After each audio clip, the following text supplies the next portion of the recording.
Hi, everyone. So it is week one of month four in Praxis, which means we are talking about philosophy, which I am super excited about because that is one of my favorite subjects to just dig into.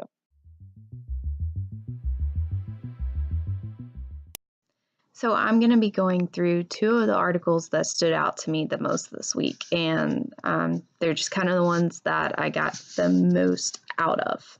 The first one is an article called Give It 5 Minutes. Basically, it is about reacting quickly to different opinions.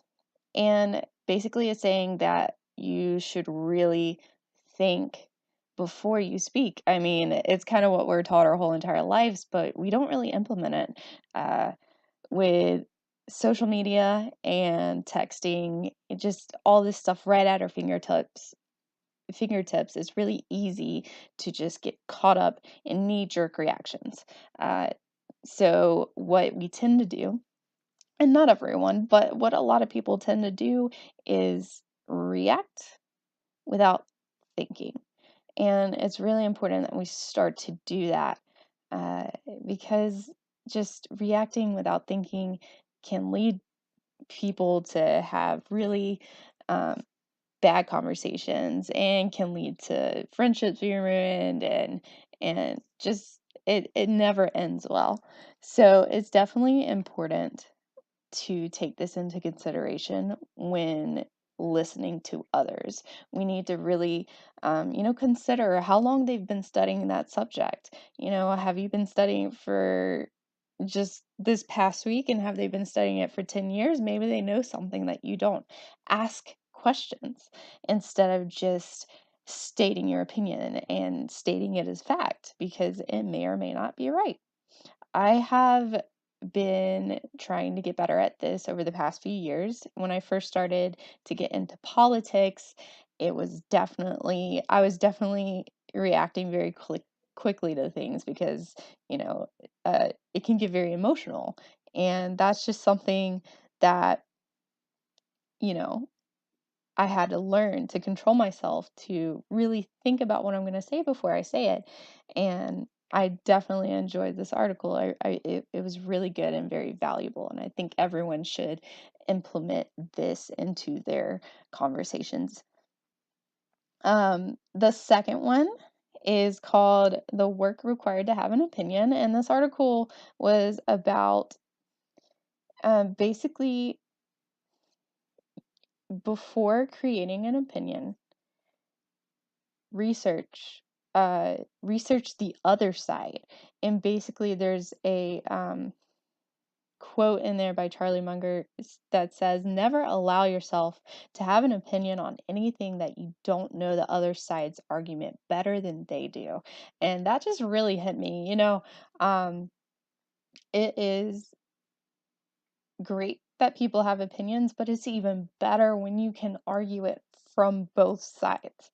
When someone comes at you from a different angle and you know exactly why they're saying that, um, it really gives you an advantage in the conversation because you're saying, "Hey, I care enough about the subject to also know what you think about it and why you think it, and the emotion behind it and the facts behind it." So it definitely helps in arguments. Now, it also talks about thinking emotionally, and not emotionally but rationally, and I completely agree with this. This is something I've had to change in myself over the past few years. I was very emotionally based in my opinion, and I've actually to come to be the exact opposite, um, where I try to think more critically about things and have a reason behind why I think the way I do, not just I feel this way, therefore that's how it is. I think that's another very important thing that people tend to forget about is that emotion can cloud our judgment, and that we should really think about what we're saying. Again, going back to the other article before we say it, and one of my favorite quotes from Ben Shapiro is facts don't care about your feelings. And I think it's true. The facts are always going to be there, regardless of how you feel. Now, one thing I disagree with is the same thing I kind of agree with, is never allow yourself to have an opinion on anything you don't know the other side's argument better than they do. Now, I feel like you can apply this to certain subjects that you may be extremely passionate about, because you're not going to know every other argument's opinion.